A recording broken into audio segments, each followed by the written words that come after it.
The desert highway stretched endlessly under the fading twilight, a ribbon of cracked asphalt cutting through the burnt orange landscape like a scar across forgotten America. It was 1969, and the world was changing, but out here on the lonely stretches of Route 66, time moved differently. The neon signs of abandoned motor courts flickered in the distance, casting red and blue shadows across the dust that settled on everything like a fine layer of memory. This was the world where the Vixen ruled her own destiny, where chrome gleamed under moonlight, and where a single act of kindness could set the entire desert ablaze with consequence. She didn't know it yet, but the orphan waiting at the roadside with a desperate thumb extended toward the highway would change everything. The air smelled of gasoline and sage, of freedom and danger mixed together in equal measure. Her 1967 Shelby GT500, painted midnight black with twin racing stripes the color of dried blood, idled at the pump of a forgotten gas station, its 428 cubic inch engine purring like a predator at rest. Before we go further down this highway, if you're drawn to stories of dangerous love, chrome, and leather, and the kind of romance that burns like high-octane fuel, hit that like button, subscribe to Classic Romance Stories, and drop a comment telling us which classic muscle car you'd choose for your own midnight run. Now let's ride into the gathering storm. The Vixen saw him first in her rearview mirror, a small figure backlit by the dying sun, no more than 16 years old, standing at the edge of the two-lane blacktop with a worn canvas bag at his feet. His clothes were dust-covered and ill-fitting, the kind of hand-me-downs that told a story of institutions and nowhere to call home. She should have kept driving. That's what anyone with sense would have done in 1969, when hitchhikers could be anyone and trouble wore 1,000 different faces. But the Vixen had never been anyone's definition of sensible. She'd been an orphan herself once, before she learned that the only family that mattered was the one you chose. Before she found the bad guy and the crew that ran these highways like kings and queens of an asphalt empire. She pulled the Shelby to the shoulder, gravel crunching under the Goodyear polyglass tires, and the kid approached cautiously, like he'd learned the hard way that kindness often came with a price. Through her wayfarers, she studied him with eyes that had seen too much, eyes lined with black coal that made her look like some avenging angel stepped out of a film noir fever dream. Her hair was long and dark, catching the wind that perpetually swept across this forsaken stretch of desert, and she wore a black leather jacket over a crimson dress that ended just above her boots. The kid stopped a few feet from her window, uncertain, his face a mixture of hope and learned wariness. She could see the hunger in him. Not just for food, but for something more. Something she recognized because she'd felt it herself a lifetime ago. That desperate need to belong somewhere, to matter to someone. She lowered her window, and the evening air rushed in, carrying with it the scent of creosote and coming rain. "Tell me where you're headed," she said, her voice carrying that particular rasp that came from too many cigarettes and too many late nights in roadside bars where the jukebox only played songs about heartbreak and highway dreams. The kid stammered something about Needles, California, about a distant aunt who might take him in, might give him a chance at something resembling a normal life. The Vixen knew all about those kinds of might-be promises, the way they had of dissolving like desert mirages when you got close enough to touch them. She should have given him $20 and pointed him toward the bus station in the next town. She should have driven away and let someone else play the role of savior. But there was something about the way he stood there, shoulders squared against the world's indifference, that reminded her of herself before the bad guy had taught her that strength didn't mean standing alone, that love between equals could be the most dangerous and beautiful thing in this cruel world. "Get in," she said, and the kid's face transformed with relief and gratitude. He climbed into the passenger seat of the Shelby, his eyes wide as he took in the custom interior, the 8-track player, the smell of leather and perfume and gasoline that permeated everything the Vixen touched. She didn't tell him about the .357 Magnum hidden in the glove box, or about the fact that she was supposed to meet the bad guy and the crew in exactly 4 hours for a job that would either set them up for life or put them all in the ground. She didn't tell him that giving a ride to a stranger was exactly the kind of complication that could unravel everything they'd planned. She just put the Shelby in gear and pulled back onto the highway, the engine's roar drowning out whatever small voice of reason still whispered in the back of her mind. They drove through the descending darkness, the highway unwinding before them like a black ribbon leading into the unknown. The kid, whose name turned out to be Danny, told her his story in halting fragments, the way people do when they're not used to anyone listening. His parents had died in a car crash when he was 8. He'd bounced through foster homes and state institutions, places where kindness was currency and trust was a luxury no one could afford. He'd run away 3 weeks ago, hitching his way west on some half-formed dream that California might offer something better, that the aunt he barely remembered might remember him with affection rather than obligation. The Vixen listened without judgment, her hand steady on the steering wheel as the Shelby ate up the miles, its headlights cutting through the gathering night like searchlights seeking something lost. She knew she should drop him at the next town, get back on schedule, get to the meeting point where the bad guy would be waiting with that particular look he got when plans started to deviate, when chaos threatened to enter their carefully ordered world of controlled rebellion.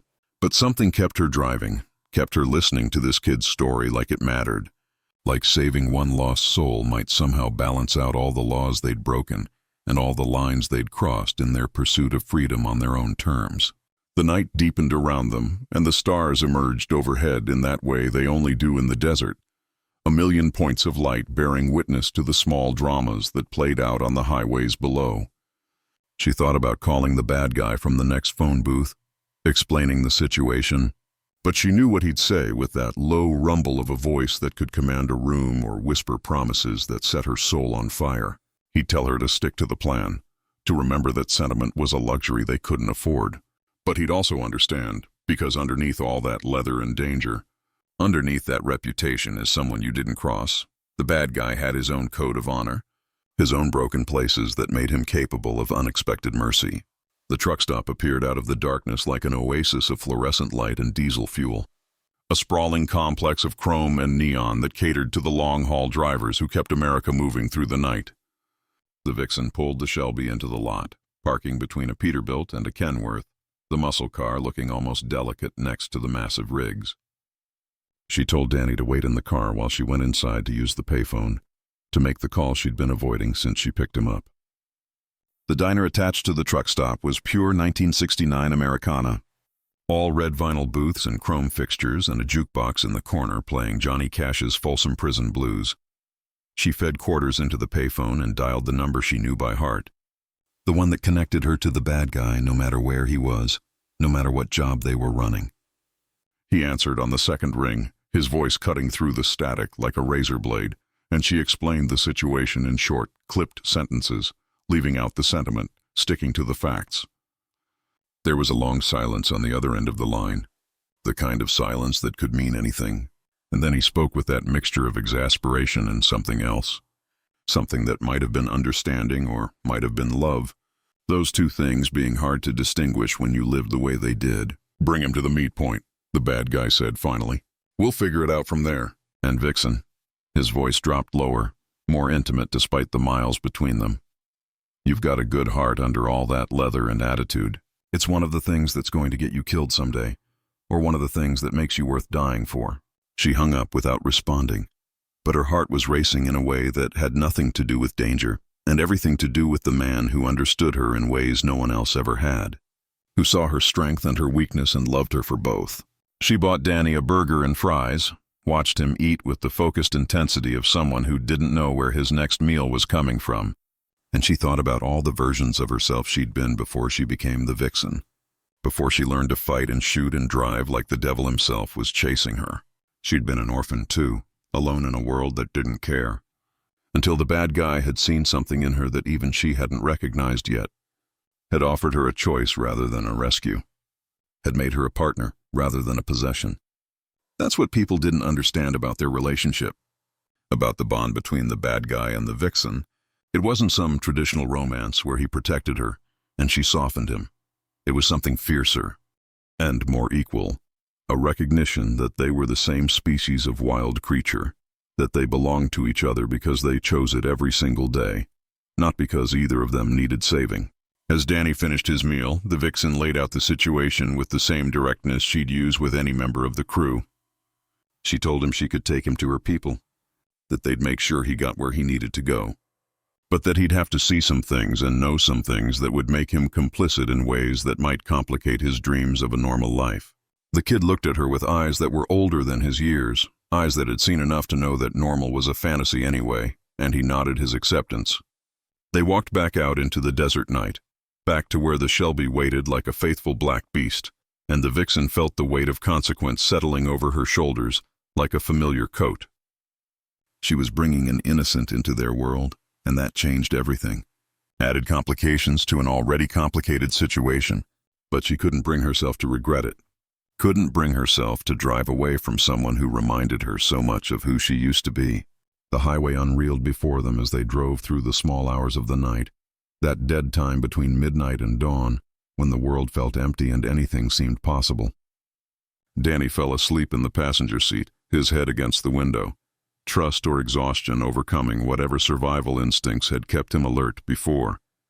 The Vixen drove with one hand on the wheel, the other resting on the gear shift, feeling the Shelby's power thrumming through every surface, feeling connected to the machine in that way that only true drivers understand.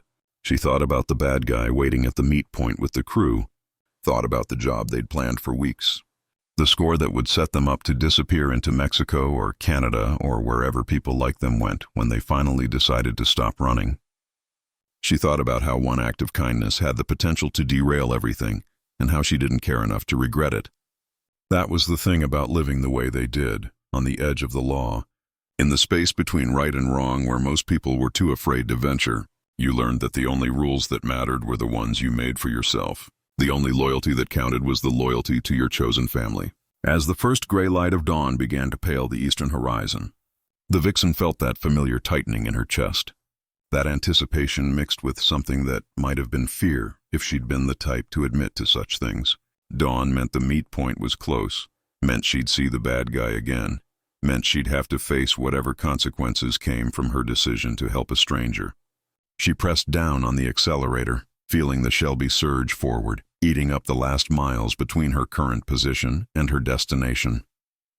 The desert landscape began to emerge from the darkness, all red rock and scrub brush and endless sky, beautiful in its desolation, perfect in its indifference to human drama. The meet point was an abandoned roadhouse 10 miles off the main highway, accessible only by a dirt road that wound through the desert like a snake's track. As the Vixen turned onto that road, dust rising behind the Shelby in a red cloud, she saw them in the distance, silhouetted against the rising sun like something out of a western. An army of chrome and steel and barely contained power. 50 cars, maybe more, lined up along the highway that ran past the roadhouse. Every make and model of American muscle that mattered in those years between 1965 and 1969.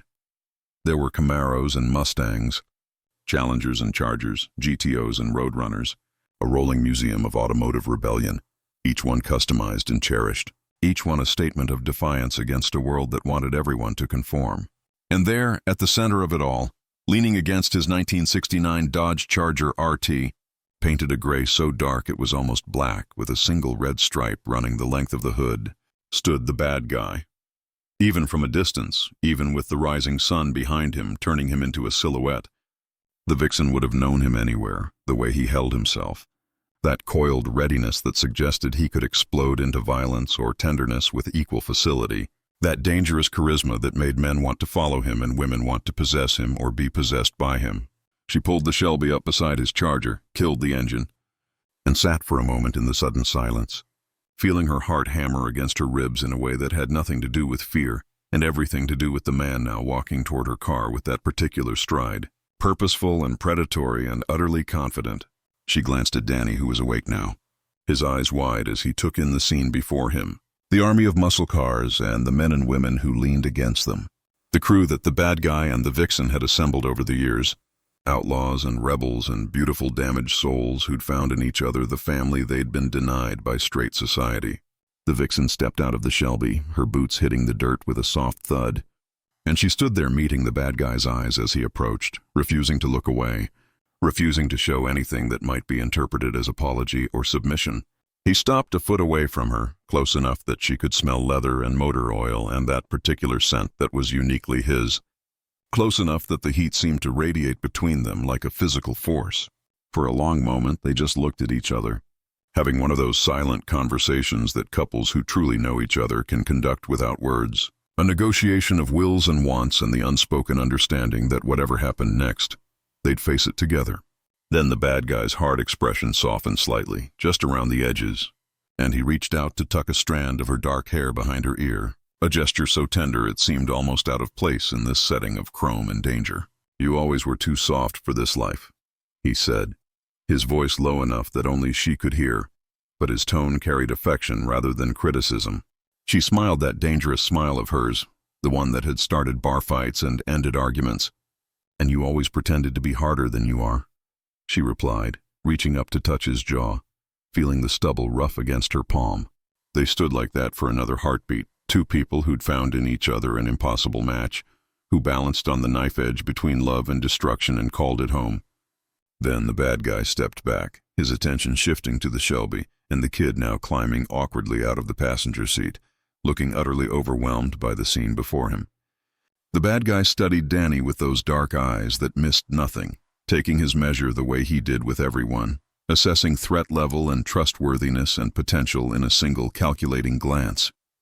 "What's your story, kid?" he asked, his voice carrying across the desert stillness, and Danny, to his credit, stood straighter and met the bad guy's gaze without flinching, recognizing instinctively that this was a man who valued courage over submission, who respected strength even in those who had no power.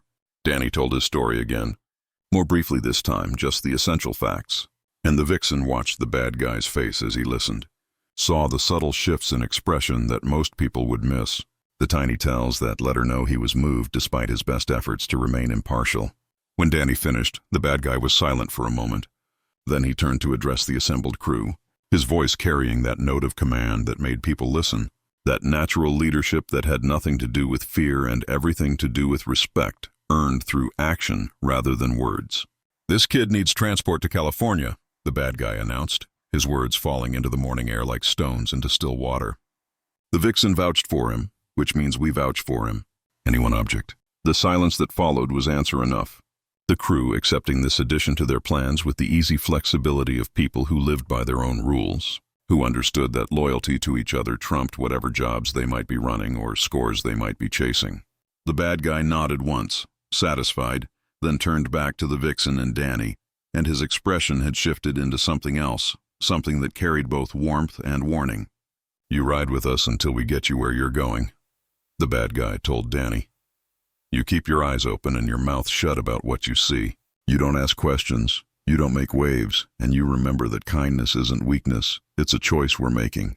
Danny nodded, understanding instinctively that he'd been offered something rare and precious, a kind of protection that came with its own price. The bad guy then put his hand on the kid's shoulder, a gesture that was almost paternal, and the Vixen felt something shift in her chest, some previously unexamined feeling about this man she'd chosen to run with. This outlaw who could organize 50 cars to wait at sunrise just to help a stranger because the woman he loved had asked him to, even though she hadn't actually asked, hadn't needed to. Because that's what love looked like when it was real, when it existed between equals who understood each other's codes of honor. The sun was fully above the horizon now, painting the desert in shades of gold and amber, turning the army of muscle cars into monuments to American rebellion and freedom, each chrome bumper and polished hood catching the light like a promise or a threat. The bad guy gave orders with economical efficiency, organizing the convoy, assigning positions, making sure everyone knew the route and the backup plans, demonstrating that mixture of careful planning and willingness to adapt that had kept him and the Vixen alive and free when so many others had fallen or been captured. Danny would ride with them in the bad guy's Charger, positioned in the middle of the convoy where he'd be protected on all sides, where the kid could see what it meant to be part of something larger than yourself, to belong to a family bound not by blood but by choice and loyalty and shared defiance. The Vixen would lead in her Shelby, because that's what she did. She was the spear point, the scout, the one who cleared the path and took the risks. And the bad guy led her because he understood that she needed that role the way other people needed air. The protection and possession would kill what he loved most about her. As the crew began firing up their engines, a symphony of American V8 thunder that rolled across the desert like mechanical thunder, the Vixen caught the bad guy's eye one more time, and they shared another of those wordless conversations. "Thank you," her eyes said, for understanding, for backing her play, for being the kind of man who could command an army, but still had room in his heart for mercy. "Always," his eyes replied. "For you, always. Because you make me better than I'd be without you. Because loving you is the best and most dangerous thing I've ever done." Then the moment passed, professionalism reasserting itself, and they climbed into their respective cars, ready to lead this chrome cavalry across the desert toward whatever came next. The convoy rolled out as the sun climbed higher, 50-plus muscle cars moving in coordinated formation down the highway, a display of power and unity that would have been illegal if anyone had been around to enforce the law. But out here in the empty spaces of the American Southwest, they were beyond jurisdiction, beyond consequence, free in a way that most people never experienced. The Vixen led the way in her Shelby, feeling the wind in her hair, feeling the power of the engine responding to every touch of the accelerator, feeling alive in the way she only did when she was moving fast across the open road with the bad guy somewhere behind her and the whole crew at their backs. In his Charger, the bad guy drove with Danny beside him, explaining in his economical way the code they lived by, the rules that governed their outlaw existence. "We don't hurt civilians," he told the kid, his hands steady on the wheel as the Charger's 440 Magnum engine purred with barely restrained power. "We don't steal from people who can't afford to lose it. We take from those who take from others, and we live free because we're willing to accept the consequences of our choices."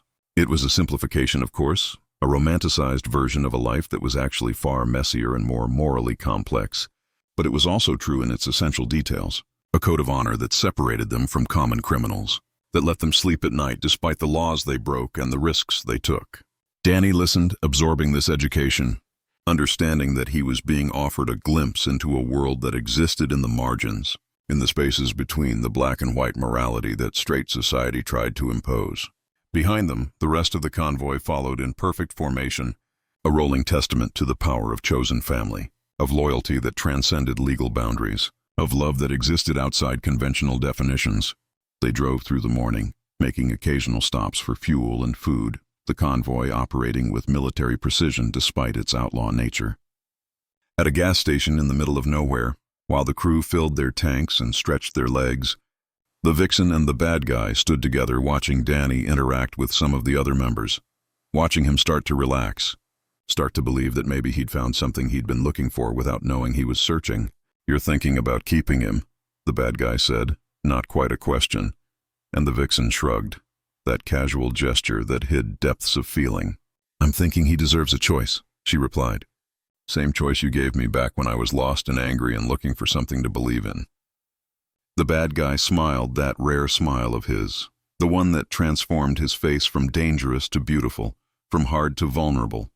"And look how that turned out," he said, pulling her against him, his arms wrapping around her in a gesture that was both possessive and protective, but in a way that she accepted because it was mutual, because she knew she possessed and protected him just as much. They stood like that for a moment, two outlaws finding peace in each other's arms while 50 muscle cars idled around them, and the desert stretched away in all directions, endless and indifferent and beautiful. This is what love looked like when it was real, when it existed between equals, when it was chosen every day despite the danger and the uncertainty and the knowledge that it could all end at any moment. This was what the bad guy and the Vixen had built together, a life that made sense to them even if it looked like chaos to everyone else, a love that was worth every risk they took to preserve it. The convoy reached the California border as the sun began its descent toward the western horizon, painting the sky in shades of orange and red that matched the paint jobs on half the cars in the line. They'd kept Danny safe, delivered him across state lines without incident, proven that even outlaws could show mercy when the situation called for it. At a truck stop just inside California, the bad guy made arrangements for Danny's transport the rest of the way to his aunt's house, calling in favors from contacts who owed him, ensuring the kid would arrive safely without exposing him to any more of their world than necessary. As they said their goodbyes, Danny looked at the Vixen with an expression of gratitude and something else, something that might have been understanding, and he asked the question that had clearly been building in him all day. "Why did you stop for me?" he asked, "when you could have just kept driving?" The Vixen considered her answer carefully, aware that the bad guy was listening, aware that the crew was watching, aware that her words would carry weight. "Because someone stopped for me once," she said finally, her voice carrying that rasp of emotion and experience.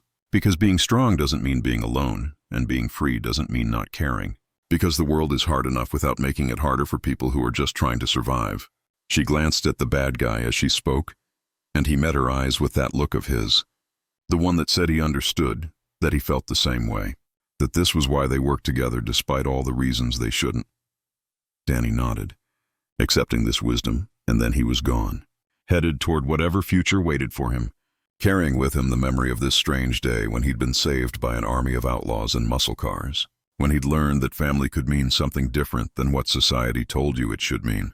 As the convoy prepared to disperse, each crew member heading off to their own destinations, their own lives.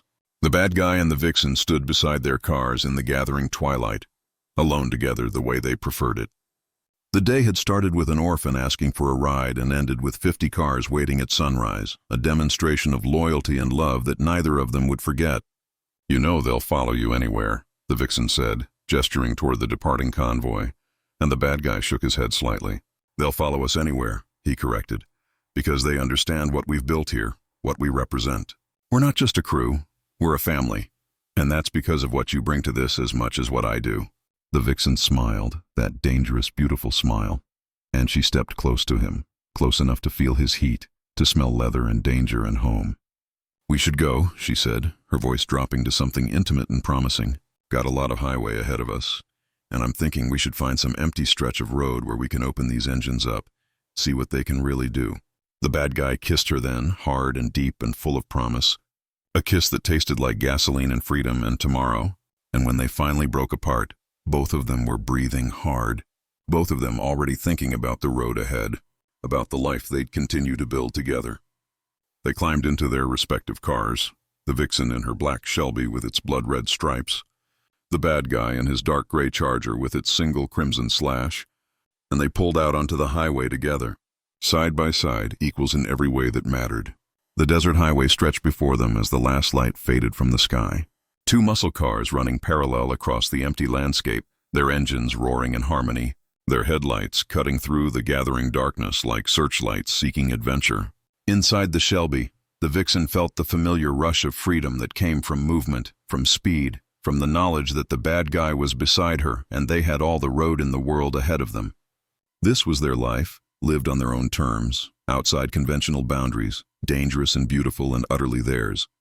An orphan had asked for a ride, and it had reminded them both why they did what they did, why they risked everything to maintain this precarious freedom.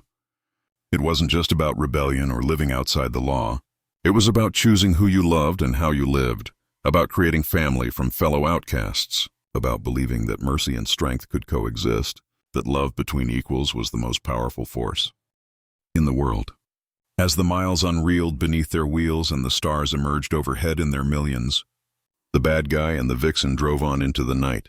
Two outlaws who'd found in each other everything they'd been searching for, who'd built a kingdom of chrome and leather and chosen loyalty, who'd proven once again that sometimes the most dangerous thing you could do was care about someone other than yourself. The highway was endless, the night was young, and they were together, which meant they were unstoppable, which meant they were home.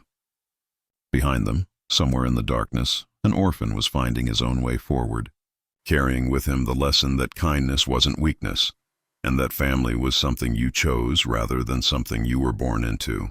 And ahead of them, the road waited with all its infinite possibilities, all its dangers and promises, ready to test them again, ready to give them another chance to prove that love was worth fighting for, that freedom was worth any risk, that two people who truly understood each other could face anything as long as they faced it together.